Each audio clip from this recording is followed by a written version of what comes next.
인터넷은 있는데 배울 곳이 없다. 사각지대의 디지털 교육 현실 1. 디지털 문명의 진입 장벽 어디서부터 무너져야 할까? 와이파이도 터지는데 왜 배우질 못하죠? 한 시골 마을 회관에서 들은 이 한마디는 오늘날 한국 사회의 디지털 교육 현실을 정면으로 드러낸다. 누구나 스마트폰을 들고 다니는 시대지만 디지털 역량은 모든 이에게 공평하게 주어진 것이 아니다. 기술 인프라는 확충됐지만 이를 활용할 수 있는 교육 기회는 지역이나 연령에 따라 극명한 격차를 보인다. 코로나19 팬데믹은 이 문제를 한층 부각시켰다. 온라인 수업과 재택근무 비대면, 행정 처리가 일상이 되었지만 디지털 기기 앞에서 멈춰선 사람들도 함께 늘어났다. 특히 고령층과 정보 취약계층은 온라인 정보를 접하는 데 한계가 있으며 교육조차 받기 어려운 사각지대에 내몰렸다. 단순한 기기 사용법이 아니라 일상 속에서 디지털로 살아가는 법을 배우지 못한 채 기술 문명의 주변에만 머무르고 있다. 디지털은 더 이상 선택이 아닌 생존의 도구다. 하지만 이 생존의 도구를 제대로 사용할 수 있도록 돕는 교육은 절대적으로 부족하다. 인터넷이 있다는 것은 도로가 뚫렸다는 의미일 뿐 거기에 차를 운전할 수 있는 면허와 지식이 없다면 아무 소용이 없다. 지금 우리 사회는 도로는 있는데 차를 몰 줄 모르는 시민들이 점점 늘어나고 있는 현실을 마주하고 있다. 2. 지역 간 정보 격차 단순한 기술 문제가 아니다. 정부는 전국적으로 기가 인터넷망을 구축하고 디지털 전환 정책을 추진하고 있다. 하지만 정작 디지털 교육을 제공하는 실질적 거점은 수도권이나 광역시에 편중돼 있다.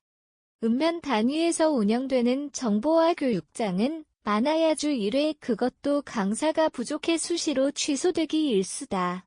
특히 고령층이 많은 지역일수록 이러한 디지털 교육이 더욱 절실하다. 공공서비스의 디지털화가 빠르게 진행되는 상황에서 주민등록등본 발급조차 무인 발급기나 모바일 정부24 앱을 통해서만 가능해지는 등 고립이 현실화되고 있다.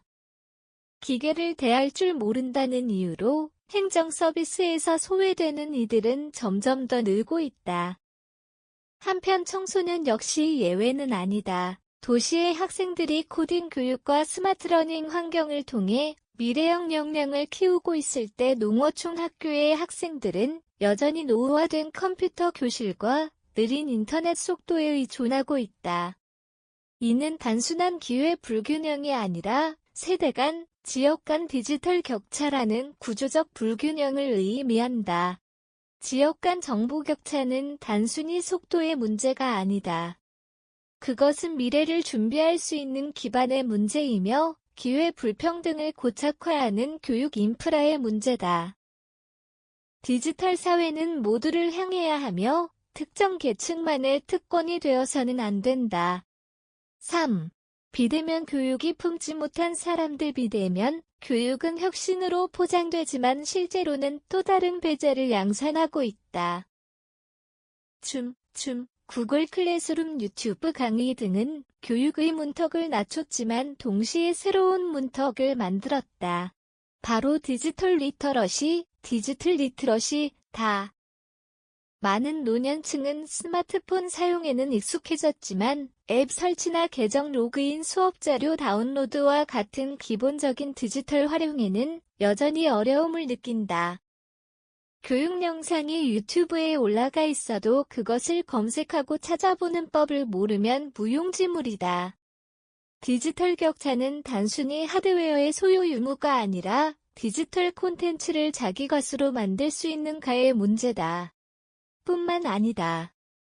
장애인, 다문화, 가정, 저소득층 등 정보 접근성이 낮은 계층은 교육 플랫폼 자체의 진입조차 어려운 경우가 많다. 청각장애인을 위한 자막 시스템이나 시각장애인을 위한 화면 해설 등 보조 기술이 미비한 경우도 여전하다. 디지털 시대의 교육은 단지 디지털로 하는 교육이 아니라 디지털을 배워야 하는 교육이어야 한다. 그리고 그 교육은 기술이 아닌 사람을 중심에 두어야 한다. 지금에 비대면 교육은 너무나 비인간적이며 교육은 점점 더 디지털이 낯선 사람들을 멀어지게 하고 있다. 4.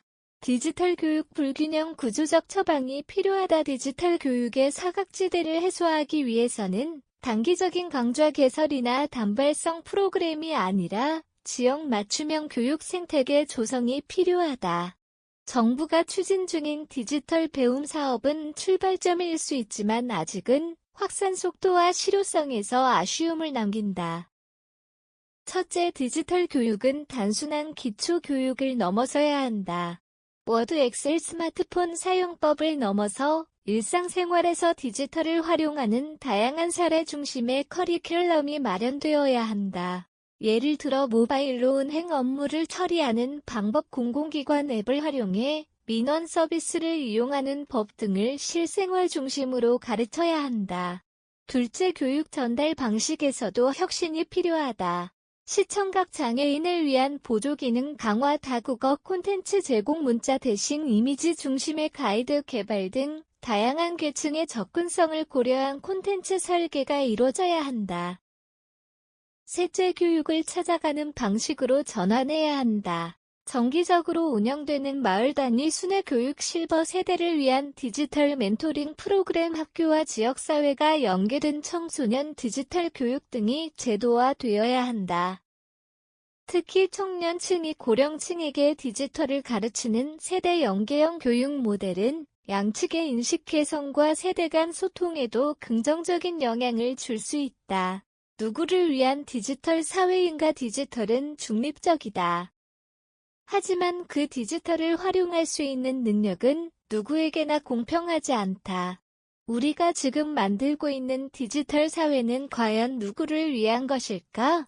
인터넷이 있다는 사실은 가능성의 시작일 뿐 그 가능성을 현실로 만드는 힘은 교육이다.